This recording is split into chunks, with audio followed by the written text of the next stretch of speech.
Meus caros alunos, bom dia novamente. Preocupado com essa matéria de juros, não? Porque o nosso volume da professora Maria Helena, ela faz ali várias colocações e muito dessa matéria ela fala da taxa Selic e de uma série de recomendações, né, legais do Superior Tribunal.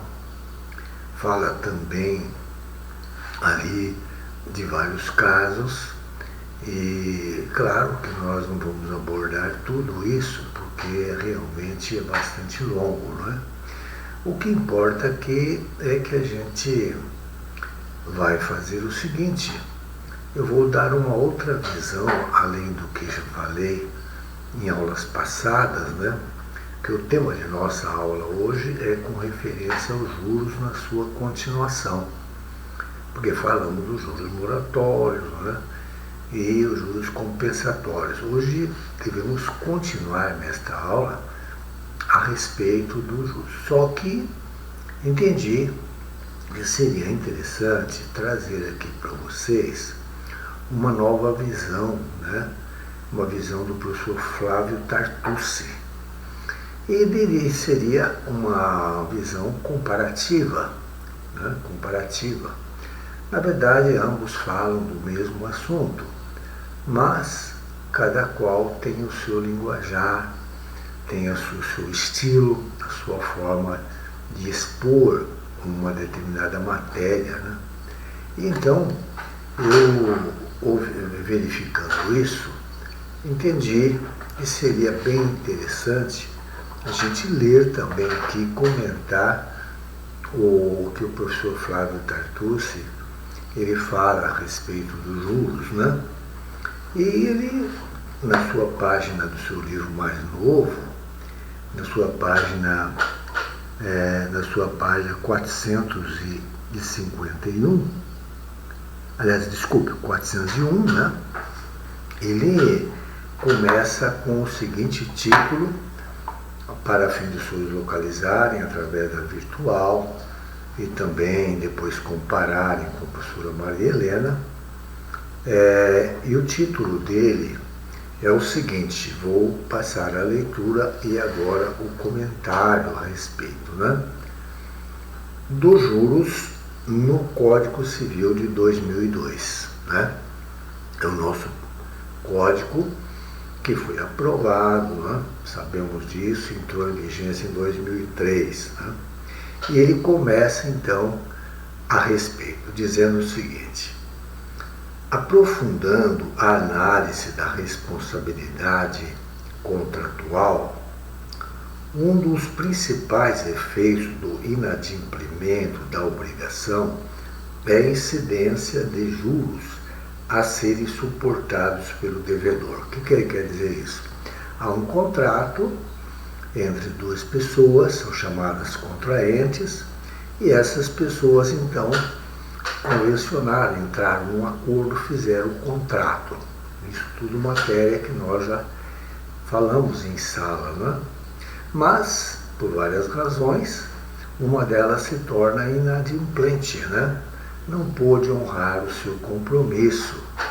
E então advém dali o fato dos juros, que na realidade é a cobrança, né, de uma taxa sobre aquele inadimplente, chamada taxa de juros, né? Esses juros podem ser compensatórios e moratórios. No caso aqui, os juros moratórios. Falamos já intensamente na aula passada em face da mora, né? Essa mora, que é a demora, ela pode ter dois aspectos: no inadimplemento absoluto, quando por culpa ou dolo o devedor não paga mesmo, e aí a execução forçada. Mas existe o outro fato, que é da morosidade. Ele poderia ter pago por razões que não, mas depois ele vai e paga.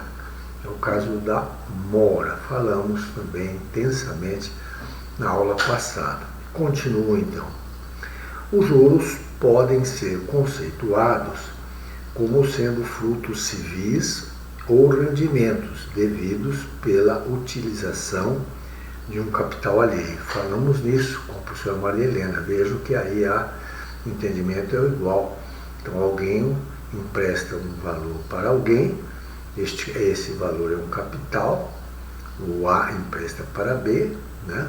E o que ocorre é que o B vai se utilizar desse capital, né, do A, de modo que o A poderia até perder, né? Falamos disso em aulas passadas, este capital. Então, os juros, na verdade, já são de antemão previstos aí, né? E, na verdade, nós já falamos nisso na cláusula penal, né? Muito bem. No âmbito do direito civil, os juros podem ser assim classificados, diz aqui o professor Flávio.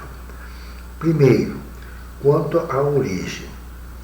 E quanto à origem, eles podem ser originados, né? Claro, por os juros chamados convencionais, que decorrem do acordo entre as partes. Então, os juros podem ser chamados de convencionais, são aqueles que, no momento da elaboração do contrato, eles são acordados, avançados entre as partes. O segundo tipo são os juros legais, que decorrem da norma jurídica. Então, o juro legal é aquele em que as partes não convencionaram, né? Mas eles são legais, porque são determinados pela lei. E o terceiro, o segundo aspecto, quanto à relação com o inadimplemento. Os juros têm uma relação quanto ao inadimplemento. Quer dizer, quando, evidentemente, uma das partes não pôde cumprir com a sua obrigação, né? Com a sua obrigação. E então, eles são chamados de juros moratórios, que quer dizer o seguinte, diz aqui o professor, constitui um ressarcimento imputado ao devedor pelo descumprimento parcial da obrigação. Como regra geral, os juros moratórios são devidos desde a constituição em mora e independem de alegação e prova do prejuízo suportado. Está lá no nosso artigo 407 do Código Civil, você pode consultar, né, os chamados juros moratórios, que decorrem do quê? Decorrem porque um deles deixou de cumprir parcialmente a sua obrigação. E vem o outro tipo de juros, os juros compensatórios ou remuneratórios, que são aqueles que decorrem de uma utilização consentida do capital alheio, como nos casos de inadimplemento total da obrigação. Então, os moratórios são um descumprimento parcial. Os moratórios e os compensatórios, eles são devido ao descumprimento total da obrigação, né? E, na realidade, são aqueles, repetimos, que decorrem de uma utilização consentida do capital. O que é consentida? Porque, claro, alguém fez um mútuo, por exemplo, e então, naquele momento, se falou sobre os juros, que seriam os convencionais aí, não é? E continua o texto aqui do professor. A respeito dos juros legais moratórios, legais porque decorrem da lei, enuncia o artigo 406 do Código Civil, que mesmo não estando previstos pelas partes, serão devidos de acordo com a taxa que, entre aspas, estiver em vigor para a mora do pagamento de impostos devido à Fazenda Nacional. Quer dizer, esse tipo de juros legais moratórios, né, eles, mesmo que não estiverem previstos pelas partes no momento da celebração do contrato, a gente vai descobrir que são aqueles que são devidos à Fazenda Nacional, né? Na opinião do professor Flávio, o correto posicionamento a respeito desse dispositivo é ser a taxa mencionada, aquela prevista lá no artigo 161, parágrafo 1º do Código Tributário Nacional. Repito, a professora Maria Helena, às vezes ela fala em CTN. CTN é o nosso Código Tributário Nacional, ou seja, 1% ao mês, né, que corresponderia a 12% ao ano. Nesse sentido, há um enunciado doutrinário 20 da primeira jornada de direito civil, com o conteúdo a que se filia. E diz lá, aqui é o aspecto legal, aliás, de um enunciado, de tal maneira que a gente vai ler também. A taxa de juros moratórios a que se refere o artigo 406 é aquela do artigo 161, parágrafo 1º do Código Tributário Nacional, ou seja, 1% ao mês. A utilização da taxa Selic como índice de apuração de juros legais não é juridicamente segura, porque impede o prévio conhecimento dos juros, né? Porque não se sabe, porque ela pode variar, é claro, né? O juros não é operacional, porque o seu uso será inviável sempre que se calcularem somente juros ou somente a correção monetária. A correção monetária é a atualização da moeda, né?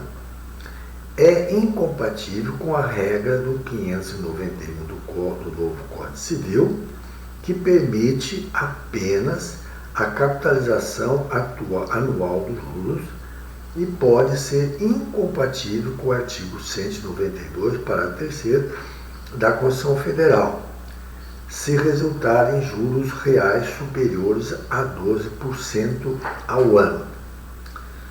E continua. Consigne-se, ou seja, coloque-se, né, assinale-se, né, consignar aí quer dizer assinalar, que este enunciado vem sendo aplicado em vários julgados do Superior Tribunal de Justiça. Nesse sentido, por todos ver, aí ele cita aqui uma série de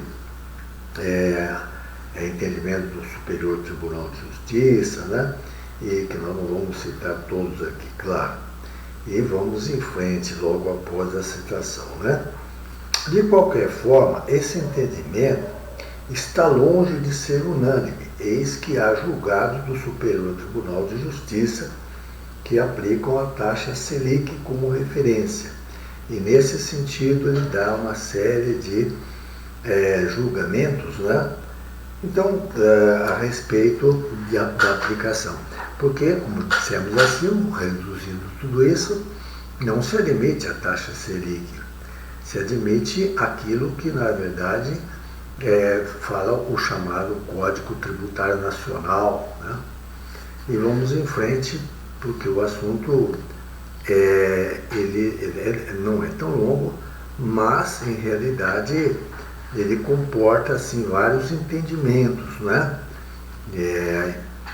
Pois bem, a matéria que sempre suscita debates, é isso que nós estamos falando, é aquela relacionada com a taxa de juros a ser cobrada pelas instituições dos bancos, bancárias e financeiras do Brasil.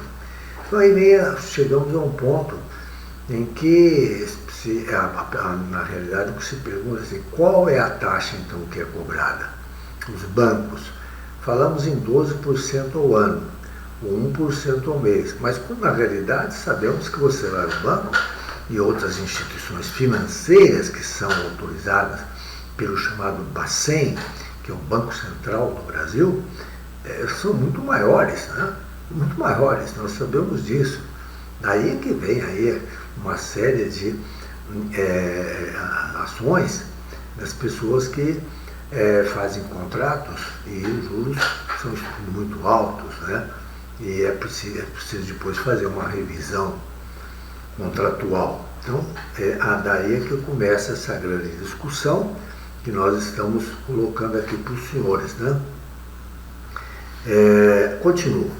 Entendemos, diz o professor Flávio, ser lamentável o tratamento, muitas vezes, dado pela jurisprudência ao tema.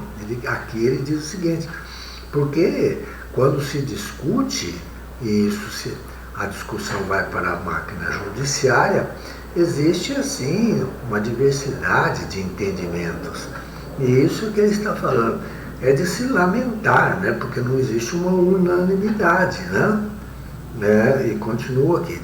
Uma vez que é comum às instituições bancárias cobrarem juros excessivamente abusivos, que eu falei agora há pouco. Então, na realidade, essas instituições financeiras, elas cobram juros abusivos, não são esses juros de 1% ao mês, né? Tornando caro, olha, eu repito, tornando caro o crédito em nosso país, que é o grande problema no Brasil, né? Isso também ocorre com as empresas financeiras, caso daquelas que prestam serviço de cartão de crédito, né? Vocês vejam aí as taxas que a televisão dá aí, os cartões de crédito, eles são extremamente abusivas, né? E aí cria um grande problema, porque os juros são extremamente caros, né? Ponto final. Ele continua. Em suma, é lamentável o teor daquela súmula 596 do Supremo Tribunal, pela qual as instituições bancárias, como integrantes do sistema financeiro nacional, não estão sujeitas à lei da usura. Essa lei da usura, ela é de 1933. A usura quer dizer o seguinte, as pessoas que antigamente e até hoje, né, são os agiotas que cobram juros extorsivos. Naquela época veio essa lei. Mas nós sabemos que, então, o que se está falando aqui é que os juros hoje são extorsivos e, na realidade, são verdadeiras agiotas, né, falamos assim, e isso, na verdade, essa súmula do 596, ela permite, no fundo, né, que se cobrem essas coisas. Como é que fica a nossa situação do povo, de todos nós? Então, desse modo, não há como concordar com o teor da súmula 283 do Superior Tribunal de Justiça, a qual prevê que as empresas administradoras de cartão de crédito são instituições financeiras e, por isso, os juros remuneratórios por elas cobrados não sofrem as limitações da lei da usura, porque a lei da usura, ela põe limites. Repito, a lei da usura põe limites. Mas, no fundo, apesar dessa lei ser assim, o Supremo Tribunal tem outro entendimento, e essas instituições financeiras também. Este é o X da questão que nós estamos lendo aqui, é isso aí. É o entendimento, é o âmago, é o coração da questão aí.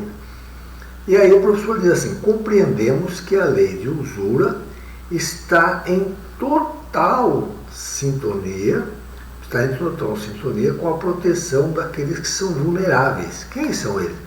Somos nós, os consumidores, né, que pagamos juros altíssimos quando fazemos empréstimo, e aderentes contratuais, ou seja, aqueles que fazem contratos, né, e que sofrem esses juros abusivos, constante do Código de Defesa do Consumidor e do Código Civil de 2002. Então, esses juros são abusivos, cobrados, né, de tal maneira que não condiz com aquilo que o Código Civil fala e também com o Código que fala, o Código de Defesa do Consumidor, né?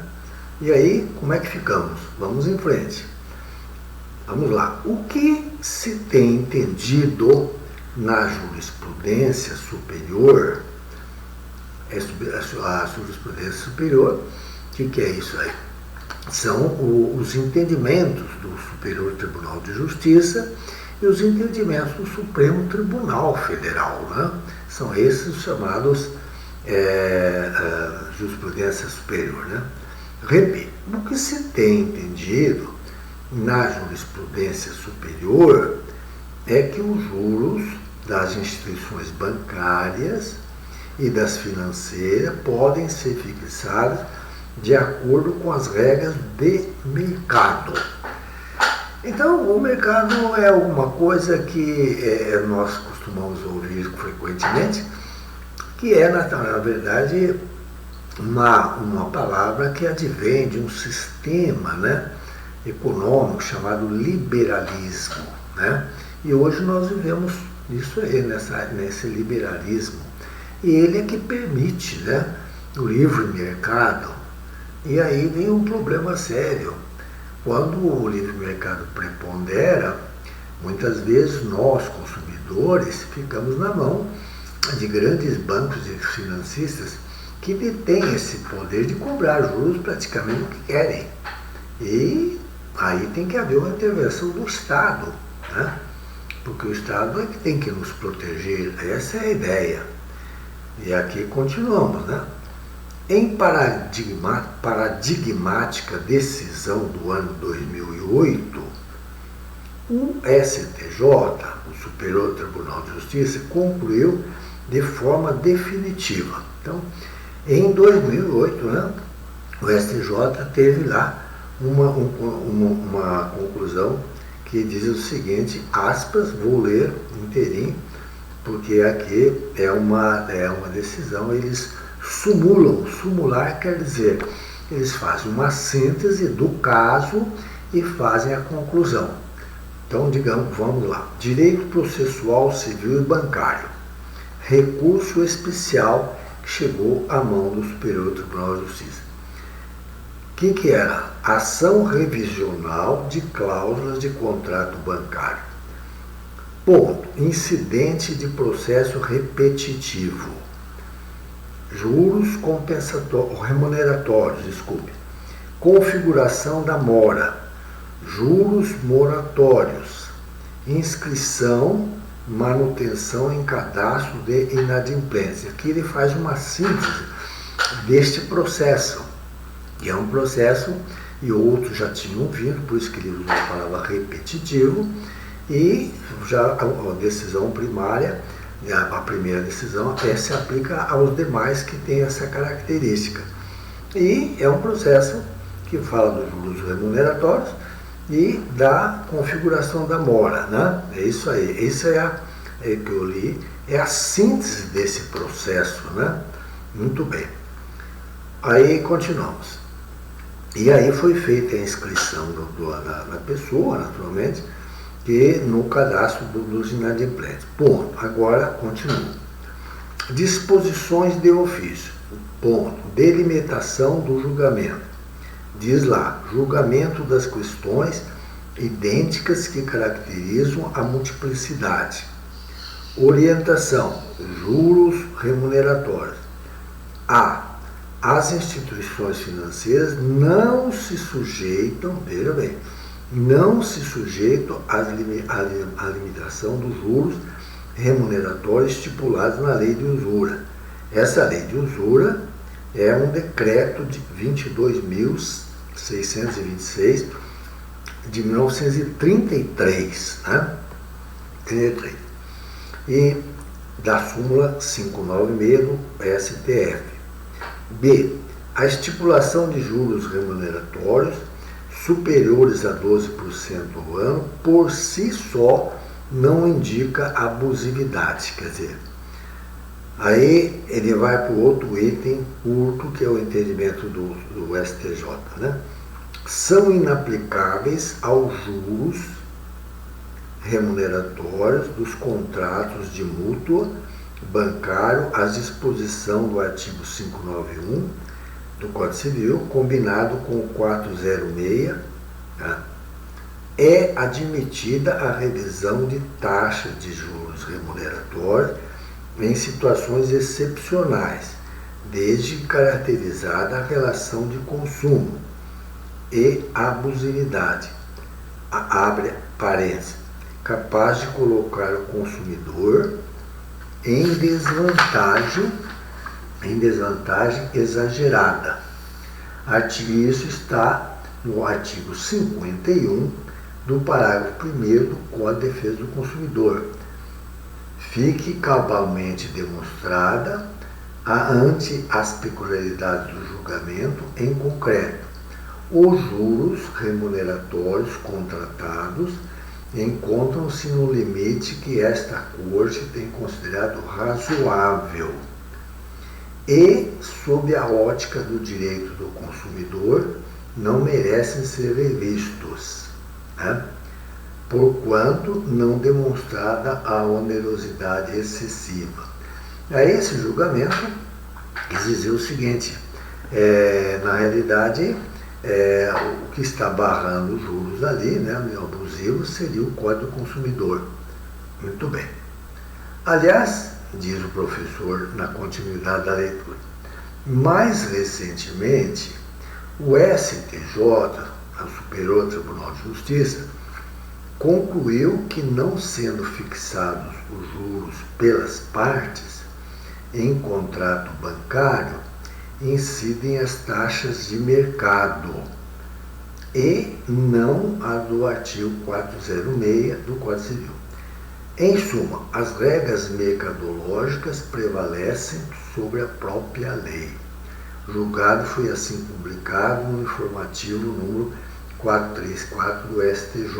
Ele vai dizer aqui esse julgado. Resumindo tudo isso aí, quer dizer, na realidade, a lei dispõe em artigos do Código Civil que as taxas seriam aquelas convencionadas e que se reportam ao Código Tributário Nacional, etc. Mas no fundo, na hora de você firmar o contrato, o que vai prevalecer são aquelas das instituições financeiras que têm liberdade para adotar os seus juros, que são até, evidenciamos acima, que são abusivos, E tudo isso que o professor fala é que, lamentavelmente, o que ocorre é que foram também endossadas através de entendimento do Supremo Tribunal e do Superior Tribunal de Justiça. E aí como é que ficamos, não? Como ficamos no Brasil? Muito bem.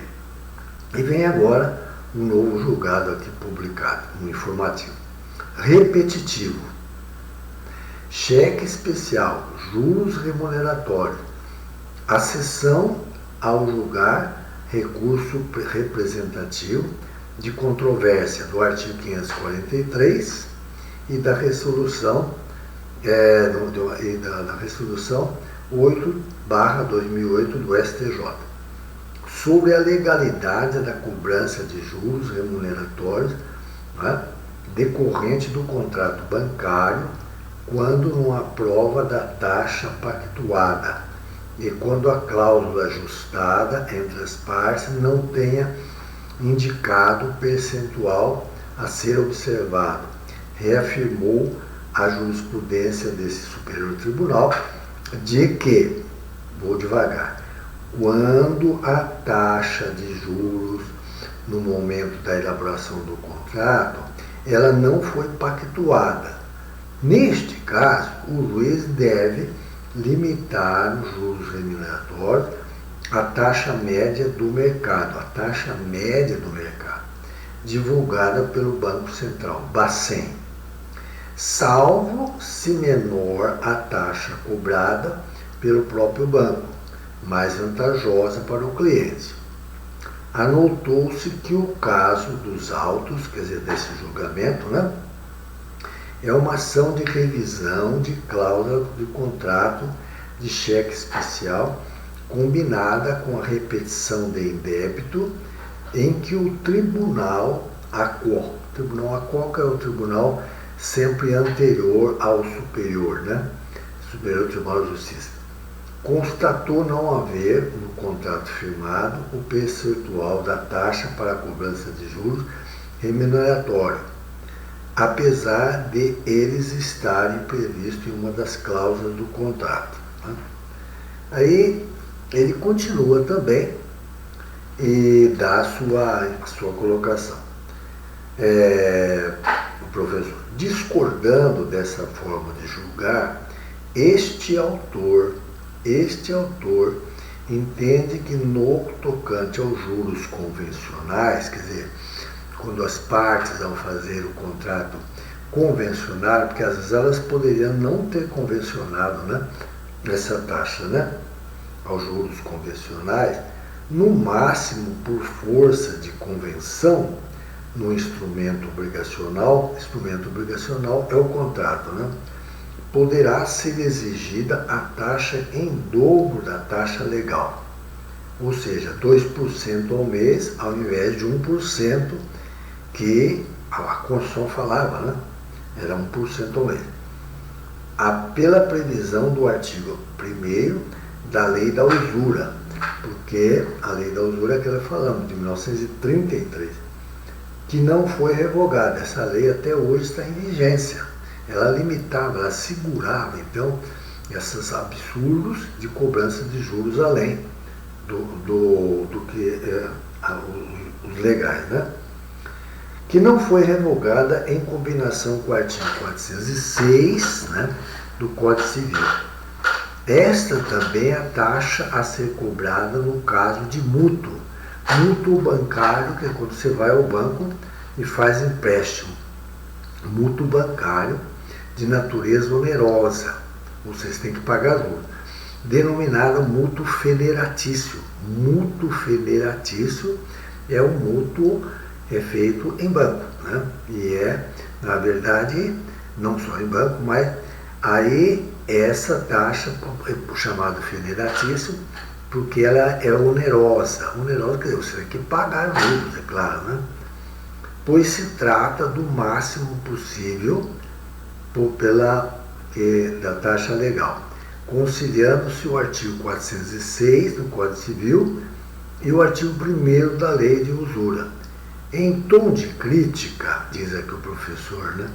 Repito, em tom de crítica, fazemos nossas as palavras dos doutrinadores Pablo Stozzi Galiano e Rodolfo Pamplona. Agora vamos ler, porque às vezes o assunto parece que é confuso, né? Mas não é. Porque realmente é o seguinte: a Constituição falava de 1% ao mês, consequentemente 12% ao ano, mas na verdade nós pagamos muito mais juros abusivos. É isso que falamos acima na leitura e comentário.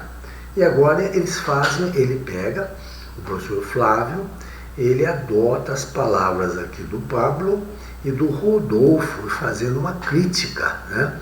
E essa crítica vai resumir tudo o que estamos falando até agora, né? Diz lá: falar sobre a aplicação de juros na atividade bancária é adentrar em um terreno explosivo. De fato, fizemos questão de mostrar como a disciplina genérica do Instituto de Juros, né, bem como as peculiaridades encontradas em uma relação jurídica especial, como é a trabalhista, em que o próprio ordenamento jurídico, né, reconhece as desigualdades dos sujeitos e busca tutelá-los de forma efetiva, reconhecendo que, mesmo ali nessa relação, né, trabalhista, ainda é observada, no final das contas, a regra geral. Isso tudo para mostrar que agora aspas, há algo de errado no reino da Dinamarca, fecha aspas, quando se fala da disciplina dos juros bancários no Brasil. No Brasil. Em nosso entendimento, quer dizer, do professor Flávio agora, né? Ele diz assim: sob o argumento de que a atividade financeira é essencialmente instável e que a imobilização da taxa de juros prejudicaria o desenvolvimento do país, inúmeros abusos são cometidos em detrimento, repito, em desfavor, né, sempre da parte mais fraca, o correntista, o depositante e o poupador. Então, Ele quer dizer, em outras palavras, o seguinte, que embora a lei fale de 1%, aquela coisa toda, na realidade as instituições financeiras, né, bancos, eles cobram taxas muito mais altas, abusivas, né, abusivas. Então, aí porque os jornais, como sempre comentam, né, ao final do ano, o balanço dos bancos, né, sempre os bancos têm o quê? Um superávit, né, extraordinário, em bilhões, né, de lucro. E nós, consumidores, né, correntistas, poupadores, não ganhamos nada. No caso da poupança, por exemplo, né, chega a ser negativa, né, para nós, aí o poupador, que incentivo ele tem? Que incentivos tem? Muito bem. É uma questão longa, que vai longe. Aí diz o professor aqui, né? Em verdade, vive-se um total paradoxo no Brasil. Eis que os tribunais superiores concluíram pela incidência do Código de Defesa do Consumidor para os contratos bancários e financeiros. Está na súmula 297 do STJ, né? E vai a súmula. Porém, não obstante, o espírito da lei consumerista, a lei consumerista é a lei do Código de Defesa do Consumidor, né? Repito, porém, não obstante o espírito da lei consumerista vedar a lesão, falamos agora há pouco, que ela restringe, ela veda, ela proíbe, né? Juros abusivos, o abuso de direito e o enriquecimento sem causa, as instituições bancárias e financeiras podem cobrar as excessivas taxas de juros de mercado, que, aliás, elas mesmas fixam. Olha só, elas têm o poder de fixar as suas próprias taxas, em desrespeito ao que diz a lei. É uma coisa incrível, né? Este é o problema do Brasil, é a grande crítica de tudo que estamos falando, né? Buscando aí argumentos que os próprios tribunais acabam por endossá-las, né? E assim, resumindo, então, voltando, quem sofre é o poupador, é o correntista, né? E é isso aí que está resumindo toda essa história aqui toda, né? Taxas abusivas, que elas mesmas fixam, né? São coisas assim, de tal maneira que é uma coisa incrível, né? É como o Brasil também existe, fazendo um paralelo, de deputados, senadores e membros de tribunais superiores, eles é que fazem o seu aumento dos seus próprios salários. E os demais servidores, mais humildes, de prefeituras, estaduais, etc., depende daquilo que o governo determina, no caso de aumento dos seus salários, né? Então, uma coisa assim. Agora, fica assim, determinadas. Daí porque se fala tanto no Brasil que há uma desigualdade social muito grande, né? Superada essa discussão, encerrando o tópico, é interessante comentar os enunciados que foram aprovados na Jornada de Direito Civil do Conselho de Justiça Federal e do Superior Tribunal de Justiça quanto à incidência de juros e que interessam ao direito privado. Quem que é o direito privado? O direito civil, nesse caso aqui, é o direito civil, né? E ele continua lá. Vamos em frente. O primeiro entendimento diz respeito ao artigo 405 do Código Civil, segundo o qual os juros de mora contam-se desde a citação inicial. O que é isso aqui? Então, alguém cobra de alguém, o A cobra de B, né? Ele entra com uma ação de execução, digamos. Feito isso, no momento que ele entra, esse processo vai para a mão do juiz. O juiz, então, manda citar, né, o devedor, devedor. E então, a partir daquele instante, o oficial de justiça vai atrás do devedor, lhe dá a contrafé e ele assina a data e hora. O oficial pega e leva para o cartório anexa isso aos autos do processo. A partir dali que você vai contar, né, da citação, portanto, inicial. A palavra citação, vocês já sabem, ou vocês têm um grande professor aí, de direito processual civil. Citar significa o seguinte: quando a pessoa recebe uma citação, a citação significa que ela tem que se defender de algo contra ela. E agora continua. Prevê o enunciado 163 da terceira jornada de direito civil que, né, a regra do 405 do novo Código Civil aplica-se somente à responsabilidade contratual de contrato e não aos juros moratórios na responsabilidade extracontratual. Então quer dizer o seguinte: quando você faz um contrato, aí esse artigo se aplica. E não se aplica, né? E não se aplica quando for extracontratual. Quando é uma responsabilidade extracontratual? Por exemplo, há um acidente de trânsito, naquele instante passa a haver entre as pessoas relação de obrigacional em face do prejuízo sofrido, né?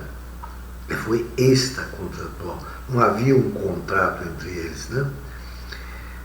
Repito, então, prevendo o enunciado 163, né, da segunda jornada, diz assim: aplica-se somente à responsabilidade contratual e não aos juros moratórios da extracontratual, em face do disposto no artigo 398 do Código Civil, não afastando, pois, a súmula 54 do STJ. Por essa última súmula, no caso de ato ilícito, os juros moratórios fluem a partir do evento danoso no caso da responsabilidade. Então, digamos, no caso de uma responsabilidade extracontratual, no caso desse acidente, então, a partir do acidente, da data do acidente, né? É isso aí que ele quer falar. Agora, no caso contratual, em que você executa um contrato porque uma das pessoas realmente não cumpriu, não adimpriu, o que ocorreu foi o quê? Foi que naquele caso conta-se a partir da citação inicial. É contratual. E quando não é contratual, é extracontratual a responsabilidade, conta-se a partir do evento, da data do evento, né? Então, depois desse breve comentário, eu continuo aqui, né? Não afastando muito bem. Eu repito aqui. Por essa última súmula, no caso do ato ilícito, esse caso de um acidente, né? Os juros moratórios fluem a partir do evento danoso em caso de responsabilidade extracontratual, né? Então, caso de um acidente, por exemplo. E continua a leitura. Na edição anterior desta obra, qual? Essa obra do professor Flávio, né? O presente autor, o professor Flávio, ressalvava que estava afiliado quase que integralmente ao anterior enunciado doutrinário. O enunciado doutrinário quer dizer que ele se aliava, ele se filiava aos outros doutrinadores. Quem são os doutrinadores? São aqueles que escrevem sobre direito civil, e ele é um deles, né? A professora Maria Helena é outro também. Continua. Isso porque cabia uma pequena ressalva de que, no caso da responsabilidade civil contratual, em havendo a mora de obrigação líquida e vencida, os juros devem ser contados a partir da data do inadimplemento. Eis que esse A aqui é com H, né, que existe a mora solvende, já estudamos isso, mora do devedor ex re, com aplicação da máxima do dia interpelat pro homine. Em suma, o artigo 405 do Código Civil deve incidir somente aos casos de obrigação líquida e não vencida. Então, aí esse caso, né? Ele, 405, é aquela que diz lá, falando lá acima, da responsabilidade contratual, que incide, portanto, na responsabilidade contratual, né? Mas somente quando a dívida é líquida e não vencida. Muito bem. Aliás, desculpe, a dívida, obrigação líquida e vencida. Agora vamos concluir essa parte do professor, né, na visão dele. Nessa linha de conclusão, a quinta jornada de direito civil aprovou-se o seguinte enunciado de autoria de Marco Jorge Catalã, abre aspas: os juros de mora nas obrigações negociais fluem, quer dizer, correm a partir do advento do termo da obrigação. Quer dizer, o que é o advento do termo da obrigação? É o dia em que a obrigação deveria ter sido cumprida e não foi. Continuo. Estando a incidência do disposto no artigo 405 da codificação limitada às hipóteses em que a citação representa o papel de notificação do devedor, ou aquelas em que o objeto da prestação não tem liquidez. Então, tem liquidez quer dizer o seguinte: quando a dívida ela não está expressamente colocado o seu valor, isso é ilíquida, ela deverá ser liquidada, né? É o enunciado do 428, falamos em aulas passadas o problema do que é uma dívida líquida e ilíquida, né? O terceiro enunciado refere-se à questão de direito intertemporal, prevendo que, tendo a mora do devedor início ainda na vigência do Código Civil de 1916, são devidos juros de mora de 6% ao ano até 10 de janeiro de 2003. Esse direito intertemporal, quer dizer, quando você faz um negócio sob a égide, né, sob a vigência de uma determinada lei, e logo depois ela cai a sua vigência e passa a vigorar uma outra lei que fala sobre o mesmo assunto, isso é chamado direito intertemporal. Então o que ele está falando aqui é o seguinte, né, que tendo a mora do devedor iniciada na vigência do Código Civil de 1916, era alguém que tinha feito um negócio e esse negócio contratual, ele estava ainda tinha vigência, então, em outras palavras, o que falava o Código de 1916. Mas logo depois, né, e o Código de 1916 falava de 6% ao ano. E o nosso novo Código, logo depois, vamos dizer assim, foi aprovado o novo Código Civil, passou a ter vigência. E então aí o que se fala é de 12% ao ano, né? Então, repito agora, tendo a mora do devedor início na vigência do Código Civil de 1916, são devidos juros de mora 6% ao ano, até 10 de janeiro de 2003. Então, o cidadão fez um negócio que ainda estava em vigência o Código de 1916. Então, ali, né, logo a seguir, então ele deveria ser cobrado o juro de 6% ao ano. Logo depois veio o novo Código, então essa taxa teria que ser cobrada até que dia? Até o dia 10 de janeiro de 2003, enquanto o novo código não vigia. Como o novo código passou a vigir, né, ter validade no dia 11 de janeiro de 2003, a data de entrada no vigor do novo Código Civil, passou a incidir sobre esse contrato o artigo 406 do novo Código Civil, né? Que isso está colocado no enunciado 164 do Conselho de Justiça Federal, na terceira jornada de direito civil, né?